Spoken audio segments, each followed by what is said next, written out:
नमस्कार, स्वागत है आपका आज के कार्यक्रम में। जैसा कि हमने पहले भी बताया था कि बिहार में राजनीतिक उठापटक तेज हो गई थी और आज उसकी परिणति देखने को मिली। नीतीश कुमार फाइनली दोबारा मुख्यमंत्री बनने जा रहे हैं। दोबारा नहीं बल्कि यह 7वीं बार मुख्यमंत्री बनने जा रहे हैं, इस बार फिर बीजेपी के पाले में। और इस बारे में विस्तार से चर्चा करने के लिए हमारे साथ मौजूद हैं संवाद न्यूज इंटरनेशनल के संकेत चतुर्वेदी। संकेत, स्वागत है आपका कार्यक्रम में। कोई स्वागत नहीं है। एक तो हमारा भतीजा बेचारा मुख्यमंत्री जो था उसने उसको संघ उप मुख्यमंत्री का पद छीन लिया, आप कह रहे हो स्वागत है। अरे ऐसा कैसे स्वागत है? और 7वीं बार, मतलब ये दोबारा भी नहीं कह सकते, एक बार फिर 7वीं बार पलटू राम, जाने क्या क्या इनको बोलते थे। अभी मैंने लिटरली बात करी एक से, उसने बताया वो न आना इनका ये नीतीश कुमार को ही भारी पड़ जाता। जैसा मैं पहले भी बता चुका हूं, जो एक जनता का करंट जो जागा है हिंदुत्व के प्रति राम मंदिर की वजह से, उससे हुआ क्या कि मुझे ये पता लगा कि 20 विधायक इन्हीं के ही टूटने वाले थे। न जाना वॉज नो ऑप्शन, जाना तो मैंडेटरी था सर, ऑप्शन की बात नहीं थी कि जाए ना जाए। इनकी पार्टी टूट जाती, 20 विधायक इनके भाग जाते। खैर जो भी है, मेरे को बुरा लगा। मैंने तेजस्वी के यहाँ तेज प्रताप को भेजा है, अपने भतीजे को। मैंने कहा बेटा जरा हो क्या हो, और बड़ा दुख की बात है। जो भी है, इन्होंने लालटेन तो बुझाई दी। जोक्स अपार्ट, हुआ क्या है कि बिहार में जो घटनाक्रम बदला है, इसमें अब एक और इधर तेजस्वी की पार्टी ने भी एक अपना चारा फेंका था कि तेजस्वी मुख्यमंत्री बनेंगे, और जीतन राम मांझी के बेटे संतोष मांझी को उन्होंने उप मुख्यमंत्री बनने का ऑफ़र डाला था। और उसमें उस ऑफ़र में अभी क्या, उस पूरे खेल में अभी इस विधायकों की संख्या पूरी नहीं हो रही है। तो उनका जो प्रयास है वो है कि इधर से नीतीश की पार्टी को वो भी तोड़ने की कोशिश में है। टूटकर अगर उनके खेमे में चली जाए पार्टी, जो विधायकों का कोई एक दल जो है, एक धड़ा जो है, वो अगर तेजस्वी के खेमे में पहुंच जाए तो सरकार तेजस्वी की बन जाएगी। जी हाँ, बिल्कुल ठीक कह रहे हैं आप। आपको मैं एक बात बताना चाहता हूँ, बिहार विधानसभा में 243 विधायक हैं, ठीक है। और यहाँ पर जो मैजिकल जो फिगर है, जो बहुमत है, वो 122 पर होता है। 128 विधायक अभी लोगों के पास में हैं। और बीजेपी पे 78 विधायक हैं, आरजेडी पे 79 विधायक हैं मैक्सिमम, और जेडीयू नीतीश कुमार पे 45 विधायक हैं। आप मजेदारी देखिए, जिस आदमी पे 45 विधायक हैं, तीसरे नंबर पे आ रहा है, वो मुख्यमंत्री बन के बैठा हुआ है। फर्स्ट और सेकंड वाले एक तो विपक्ष में है, और दूसरा जो आप देखिए वो डिप्टी सीएम बना हुआ था, अब उसकी भी लालटेन ने बुझा डाली। नहीं, वो टूट सकती है, लेकिन लेकिन उसके लिए क्या कर रही है बीजेपी कि कांग्रेस को तोड़ने में जुटी हुई है। ऐसी खबर है कि कांग्रेस के जो विधायक हैं उसमें से करीब 13-14 विधायक जो हैं वो टूट के अपना एक अलग गठबंधन बनाएंगे, अलग एक घटक बनाएंगे और वो चले आएंगे इधर। तो वैसी हालत में अगर जेडीयू भी टूटती है तो भी उसका बहुत ज़्यादा असर नहीं होगा। ऐसा ऐसी प्लानिंग है, मतलब भीतर की जो खबर है उसमें ऐसी प्लानिंग है। जी हाँ, ऐसी प्लानिंग तो है, पर आप कह रहे हैं कि 13-14 विधायक, पर कुल 19 विधायक तो कांग्रेस के हैं। उसमें से भी 13-14 टूट जाएंगे, कांग्रेस के बाद बचेगा क्या? इसका इम्पैक्ट नेशनल लेवल पे पड़ेगा साहब। इन्होंने पहले मना कर दिया था, वो जो इनकी कौन सी वो क्या, भारत जोड़ो पर्यटन यात्रा, कौन सी है वो, न्याय यात्रा, भारत जोड़ो पर्यटन न्याय यात्रा जो चल रही है, उस पे नीतीश कुमार ने मना कर दिया था, मैं हिस्सा नहीं लूंगा। अब जो नेशनल इंडिया अलायंस है, इसका क्या होगा? इस पे मनोज झा जो है, मनोज झा ने भी कहा है, सांसद हैं आरजेडी से, इन्होंने कहा है स्थिति स्पष्ट करें, अपना जो भी स्थिति है बताएं। अब स्थिति क्या स्पष्ट करें? वो तो सीधा सीधा है, उन्हें मुख्यमंत्री बनना है। स्पष्ट अगर उन्हें चाहिए, मेरे से ले लो ना, मैं तुम्हें स्पष्टता से पूर्वक बता रहा हूँ भैया, उन्हें बनना है मुख्यमंत्री। और आपके जो तेजस्वी हैं, ये स्वयं मुख्यमंत्री बनना चाह रहे हैं। उधर नीतीश कुमार कुर्सी छोड़ना नहीं चाह रहे। कुर्सी का जो प्रेम है वो सबसे ऊपर है, स्थिति सीधी सीधी इतनी सी है। नहीं, 10 विधायक जो हैं कांग्रेस के वो अभी टच में हैं, ऐसा दावा किया जा रहा है सूत्रों का कि 10 विधायक ऑलरेडी इसके बीजेपी के टच में है। लेकिन आजकल वो जो दल बदल विरोधी वाला जो कानून है उसके कारण 2/3 संख्या होनी चाहिए, उसमें कांग्रेस जो है 14-15 विधायक आ जाएंगे, 14 विधायक कम से कम, अभी 3-4 विधायक और हो सकता है टूट जाए। तो एक जो फॉर्मूला इस बार जो तय हो रहा है कि हर 4 विधायक पर एक मंत्री मिलेगा। आपने जो बोला उससे मुझे थोड़ा सा महाराष्ट्र की याद आ गई। जो यूबीटी ग्रुप है, आपने सुना है कि नहीं? यूबीटी ग्रुप, उद्धव भाऊ ठाकरे, उनका भी ऐसे ही सब टूट टाट के इधर चले भाग गए थे, उन्होंने अपनी शिवसेना बना डाली। तो क्या अब नई जेडीयू फॉर्म होगी? एनालिसिस तो इस बात पे करें, क्या दोबारा बनेगी जेडीयू, नई जेडीयू, या आरजेडी नहीं बनेगी, या फिर कांग्रेस दोबारा से कांग्रेस बिहार करके कुछ बनेगी? अब समीकरण तो कुछ ऐसा ही बैठ रहा है, ये समझ में नहीं आ रहा कि अब होगा क्या। लेकिन जो कुछ भी है, बिहार में ना सरगर्मी बहुत तेज हो गई है। ये सारी तैयारी आखिर हो क्यों रही है, ये जो सारा जो उठापटक हो क्यों रहा है, इसके मूल में जाइए तो पता लगता है कि एक अंदाजा है कि लोकसभा चुनावों के लिए जो समीकरण की गोटियां बिठाई जा रही हैं, ये शतरंज की बिसात बिठाई जा रही है। लोकसभा चुनावों में बीजेपी को भी ज़रूरत है एक भागीदार की, बिहार में जहाँ तक मुझे लगता है, क्योंकि बिहार आप कुछ भी कर लीजिए, जातिगत समीकरण वहाँ बहुत ज़्यादा हावी है। तो बीजेपी को भी एक भागीदार की ज़रूरत है और जेडीयू को तो बहुत ज़्यादा ज़रूरत है।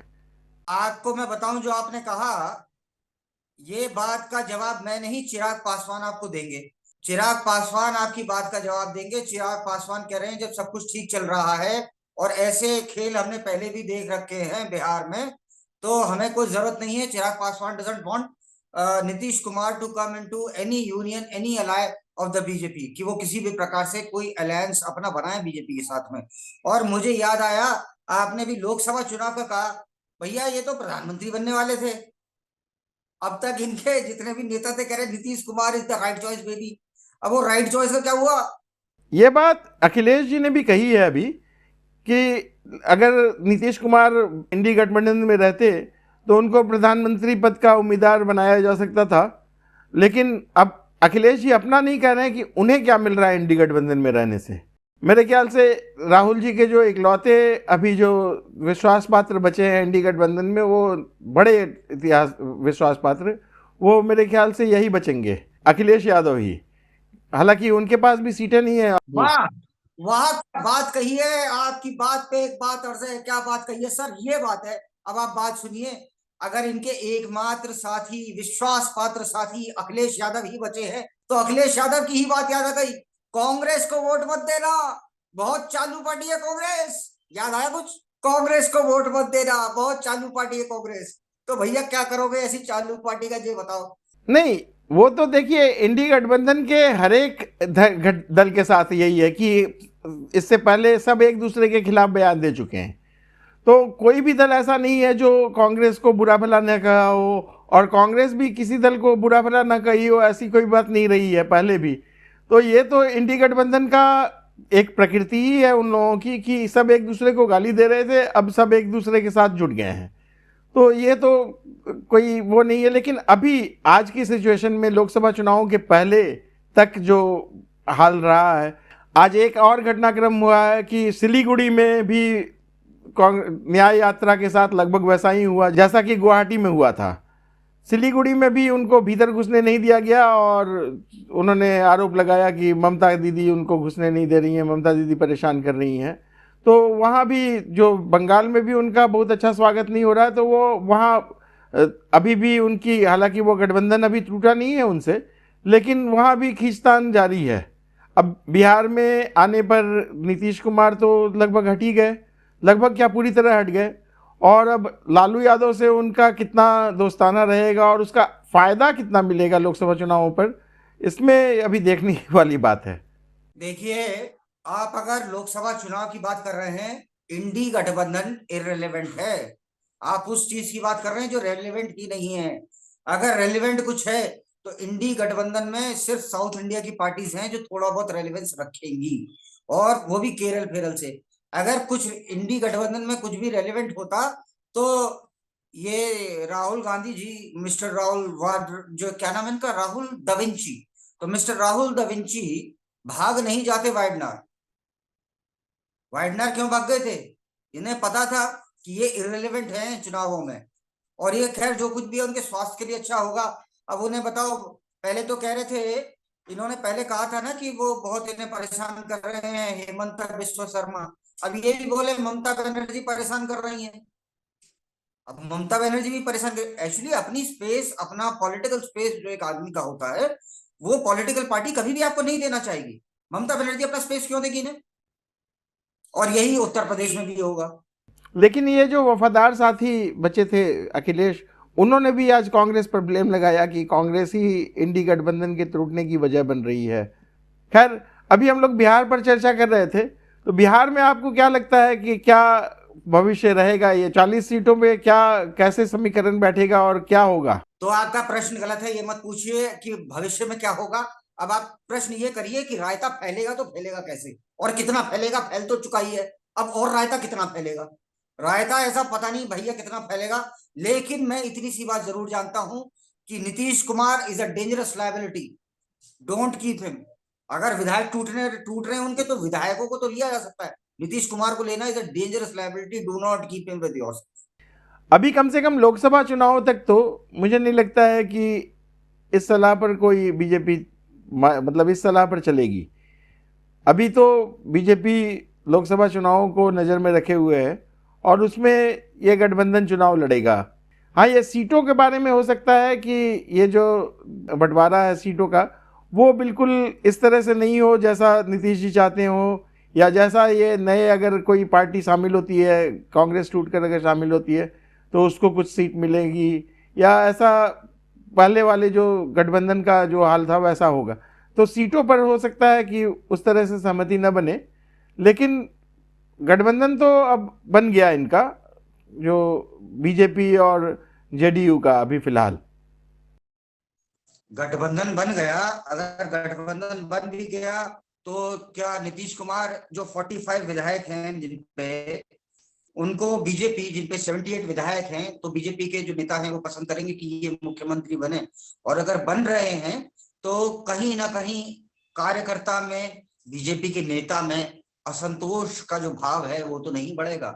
नहीं, ये तो बढ़ेगा, लेकिन बीजेपी इस रिस्क को देख रही है। बीजेपी ऐसा समझ रही है कि इस रिस्क को तो लेना ही पड़ेगा, क्योंकि इलेक्शन बीजेपी अकेले दम पर नहीं लड़ सकती है, इतना तो तय हो गया। हालांकि चिराग इसको फेवर नहीं कर रहे, चिराग इज ऑल एंटी है इन सबके। पर चिराग के पास में सीटें कितनी हैं, मतलब आप समझिए कुछ सीटें ही नहीं है।